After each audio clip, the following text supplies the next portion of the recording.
As a minimalistic, wireless, RGB 10 keyless mechanical keyboard, the Drevo Calibur was kind of in a league of its own. It didn't have much in the way of direct competitors, especially at that affordable price point.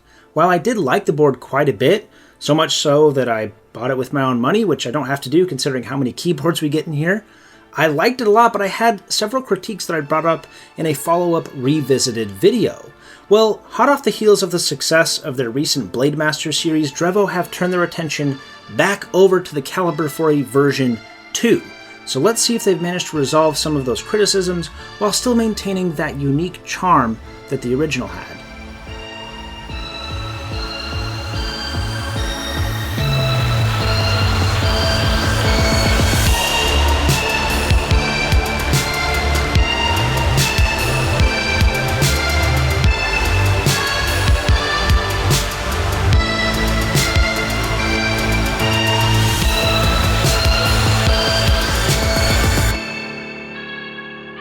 The Drevo Calibur V2 sells for about $50 and was only recently released to the mainstream market in the last few days. If you're interested in picking one up by the end of this review, then please consider using our affiliate links to do so, but please wait till the end of the video because I have a few last-minute comments to make that may influence your decision, so wait.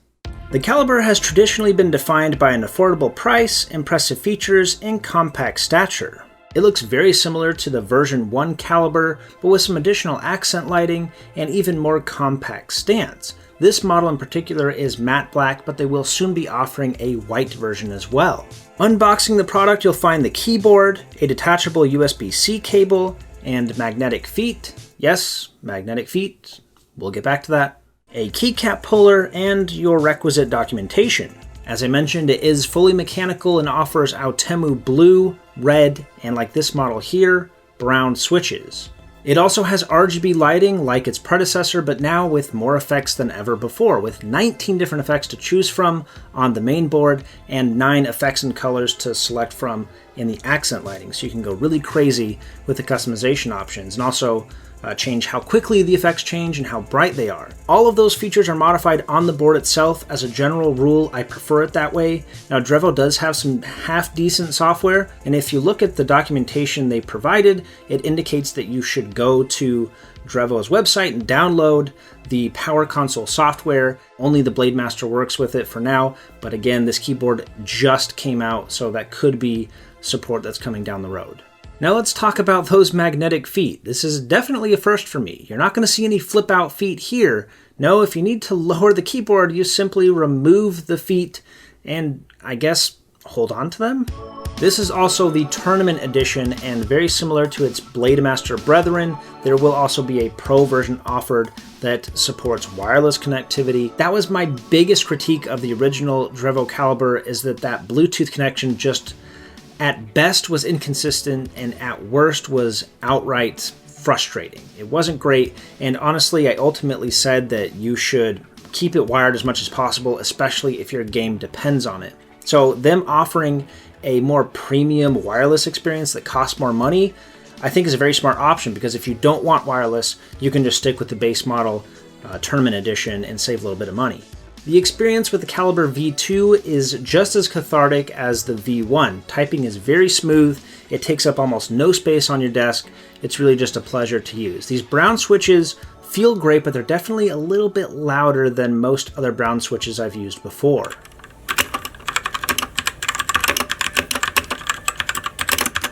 The key spacing is comfortable and the layout is great, but it takes a little getting used to. Now, normally keyboards have a little bit of space between the modifiers on the right side of the keyboard and the directional arrows and system keys, and that gives a little bit of visual and just spatial separation between the keys. Well, in an effort to make the keyboard as compact as possible, that has all been crammed together. Without that tangible separation, your fingers will likely continue to wander right off the edge of the world, like sailors in a middle-age adventure novel. With most keyboards, that little gap is appreciated, but considering that the #1 priority for this series of keyboards is space saving, I figured that gap is definitely a bit of a waste. I'm glad to see it go. They've managed to decrease the overall footprint and increase the number of keys. And can I say I am so happy to have my print screen key back. The lighting effects are more advanced with this board, but it's definitely not the brightest. However, this wasn't exactly a top tier feature of the original Drevo. The additional options are nice though. The accent lighting does give off a very unique underglow effect, especially in low light environments. Unfortunately, they ditched that more rubbery feeling texture on the keycaps for a traditional ABS plastic, which feels much lower quality than before, and you will immediately start to see smudges on the keycaps. If you turn it at any angle at all, it'll be super reflective just where your fingers have been touching. Kind of gross, but thankfully 60% boards like this one are the easiest to find replacement keycaps to, and even if the keys were great, that's a very common thing for enthusiasts to do, is replace those keycaps, because you can really get a nice custom look for not very much money, and because these 60% boards are so popular, they're easy to find those replacements for. It feels very sturdy and has less flex and give in the board than maybe any other keyboard I've tested. This thing is really sturdy, and it weighs a good amount, and that's surprising considering there's no longer an internal battery inside. Generous rubber pads on the bottom keep the keyboard planted, and the font choices that Drevo uses on their keyboards are definitely always appreciated. They're very simple, but even if you didn't like them, again, you can replace those with custom keycaps that have a font you like, or maybe even no font at all, and that's made easier, of course, by that included keycap puller. The included cable connects to the board via USB-C, which was nice to see, but it's surprisingly a little bit short at under 5 feet. The industry standard, from what I can see, is about 6 feet or more. This shorter length would be acceptable if this were a wireless board and you only used that cable to charge it occasionally, but considering this is going to be plugged in 24/7, that cable may not work for everyone. So to answer my original question, yes, Drevo have managed to retain the spirit of the OG Calibur while improving most of the criticisms I expressed previously. Some questionable design choices aside, the Drevo Calibur V2 should definitely remain on your short list of compact mechanical keyboards. That being said, I have in my possession right now, reviewing, another 10 keyless RGB compact mechanical keyboard that also connects via a surprisingly and mysteriously short USB-C cable. What is with that?